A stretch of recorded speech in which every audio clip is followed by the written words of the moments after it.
Hello and welcome back to my channel. For those that don't know, I'm a D1 athlete at Mizzou, or the University of Missouri, in track and field and cross country, but I'm currently home in Australia for summer break. However, it is the week of 4th of July, so I thought what better way than to do 14 things in Australia that would send Americans into a coma. I've got these all written down on my laptop as a list I've been collating from when I talk to my American friends and they're like so confused and perplexed, and I don't even think twice about them because they're so normal to me. But within the list that I've collated, there's some more generic than others. Some are very specific and things that I've noticed. So I'll be very keen to hear if you knew about some of these. And without further ado, I think we should get straight into it. Very on topic to start it off with. There is no culture around university or college in Australia. University is a place that you just go to kind of get your degree. They don't offer big scholarships for being in sport, and you get all these facilities and you're in a cool program. No one really roots for the university, if you will, like in sport, like they do with college. For example, for me at Mizzou, everyone loves the football team. Everyone loves the basketball team. Everyone in the town goes for them. And there's these massive rivalries, but we don't have that here in Australia. No one really cares as to where you go. You don't do a commitment post or anything alike. But I do think it would be really cool to have here because there's an awesome sense of belonging that I feel I have at Mizzou. I don't know, but it's just me.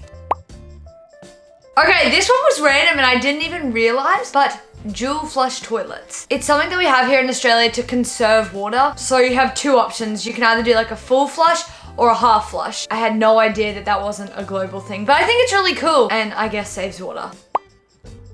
Oh, this one. Okay, when I showed my American friends this, they could not believe it.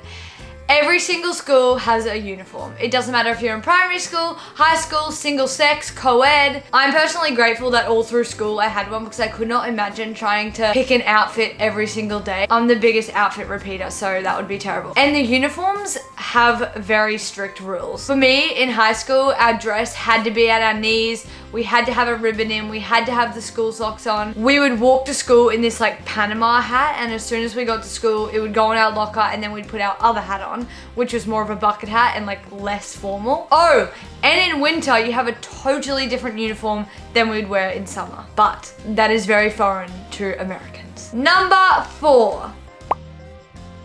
Halloween is not a big deal. If I'm being completely honest, some years I would forget that it's even coming up. And I reckon in the past like 3 years, I probably dressed up once. Not many houses have like trick or treat baskets either for young kids to go around in Australia. If you live in a like nice street or a street that gets around it, then maybe. But it's typically shops that do it, and you walk around and you just go trick or treat and you get your stuff, but there's no like big parties and there's definitely not a big emphasis on it here. I'm very excited though when I go back for my next semester of college, I'll get to experience my first American Halloween, and this is what I'm thinking of wearing.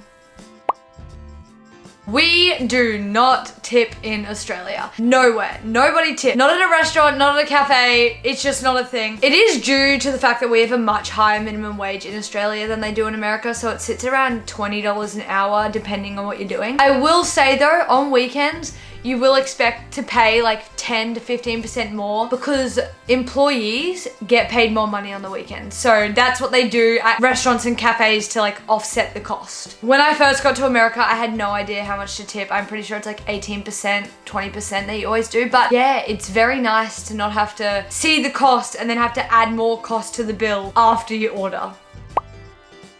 We don't have lemonade. If you come to Australia from America and you ask for a lemonade, guarantee you'll get a Sprite. Personally, I didn't even know the other lemonade was a thing. In the States, if you ask for a lemonade, you get like a non-carbonated drink that's made up of lemon juice, water, and sugar. Something more you would have at like a lemonade stand when you're a kid. But I absolutely love it and I wish we had it here. The one by Minute Maid, chef's kiss.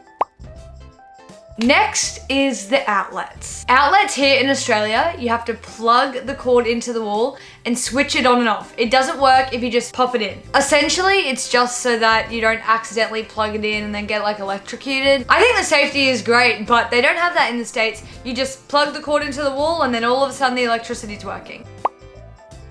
In 2021, single-use plastic got banned down under here in Australia. If you go to the grocery store, it's paper bags. If you go to a cafe or restaurant, it's bamboo forks, it's bamboo spoons, it's bamboo knives, it's paper straws, which can I say, the drinking experience is really changed when you have to drink it out of a paper straw. I know it's great for the environment, but oh my goodness. There has to be a better way. Actually, at grocery stores as well, if you get a paper bag, it is not free.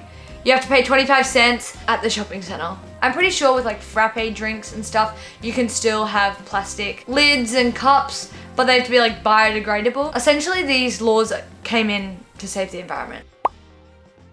Okay, on the topic of coffee and drinks, Starbucks. It's not popular here. No one cares for it. I couldn't even tell you where the closest Starbucks is to me here at home. My theory behind it is two things. First of all, people in Australia love to support local business. It's just how it is. We don't have as many chains here and it's for that exact reason. But secondly, everyone's a coffee snob.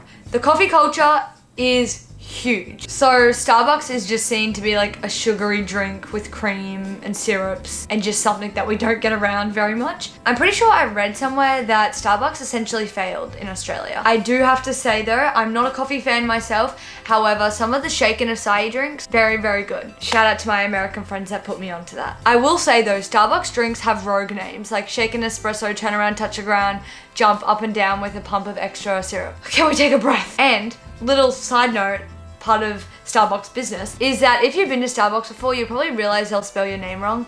And that's on purpose. They're instructed to do that. And it was done at the start so that people would take a photo of the way their name was weirdly spelt. And it was like free promotion, free marketing. I thought that was pretty cool when I learned that. All right, moving on, we're up to number 10. The schooling structure. We only have like kindergarten, which you go from 1 to 5. Primary school, which is prep to grade 6, so about 5 to 12. And then we have high school, which is grade 7 to grade 12. There is no middle school. We don't have separate schools to go to middle school. You just go to your primary school and then go to your high school. And even some schools go all the way from prep to grade 12. So there's none of the like sophomore, freshman, junior, senior. You just go 1, 2, 3, 4, 5, all the way up to grade 12. Within Australia, voting is mandatory. You don't have a choice. Once you turn 18, you must vote in all the elections, whether they're federal, local, council. Everyone has to do it once they are legal. I think it is a cool way that like everyone has a say. I don't really know too much about politics, so I don't know how that like skews the data, but yeah, it's not compulsory in America to vote. Oh, now this is one that I wish would change in Australia, but unfortunately it's not. Target does not have a grocery store and does not have a pharmacy within it. In Australia, it's basically just clothes and like homewares. So you best believe as soon as I got to the States, I went straight to a Target. It is so fun. It's like a one-stop shop. But I did learn that Target in Australia is not owned by the same company or corporation that it is over in the United States. Hence, it's a bit different. But I think it is really cool that over there it has a pharmacy and it has groceries because you can get everything all at once rather than having to go to 3 different stores. So Australia, anyone in Australia, Target, if you're listening to this, can we please amend that? We're getting close to the end. Second from last. Australia is a very, very active country. Now, my take on this is that the climate certainly helps. All year round, it is pretty nice compared to some of the weather that you get over in the States. When I first got there, it was snowing and it was negative 25 degrees Celsius. Whereas the coldest day I've had here in Brisbane in winter so far is like 11 degrees Celsius. But back to my point is people are up at 5, people are walking, running, cycling all the time. I feel that our day starts a lot earlier than the average time over in the United States. I'm an early morning person myself, so I love that. But maybe it's just the way that I've been brought up that's made me that way. Okay, last but certainly not least, there is no free refills here. In fact, there's not many restaurants I can think of that even have the drink dispenser. It used to only be Subway, and even now they've taken them out. It's a real shame because it's so fun, and I reckon the drink tastes way better when you get the ice, the big cup, and then you fill it up with whatever you want. You just can't get free refills. If you want another drink, then you pay for it. And it'll be interesting to see if that's discontinued over in the States as the cost of living goes up. Can businesses really afford to let people just keep getting free drinks? I don't know. I loved when I went to Chipotle for the first time and I got to do the drink dispenser, and also in the gas stations over in America, there was like a wall full of them. It's awesome. That is gonna round off the 14 things in Australia that I think would send Americans into a coma. If you're Australian, let me know if you knew that these were only here in Australia. And if you're an American viewer or any other country, I want to hear. Are these surprising? Did they come as a shock? Let me know. Moving on to the question of the video. If you had to live in a country for the next 5 years, you had to pack up your bags tomorrow and leave, where are you moving? You have to live there 5 years and you can't come back home. For me, other than America and going back to college and that life, I absolutely miss it so much. I would choose London. I'd love to live in London. I really want to try M&S. This is so rogue and so niche, but I want to try a meal deal. If you don't know what I'm talking about, look it up. But we need that here. Anyways, thank you so much for watching. If you haven't, please subscribe, and I'll see you in the next one. Bye!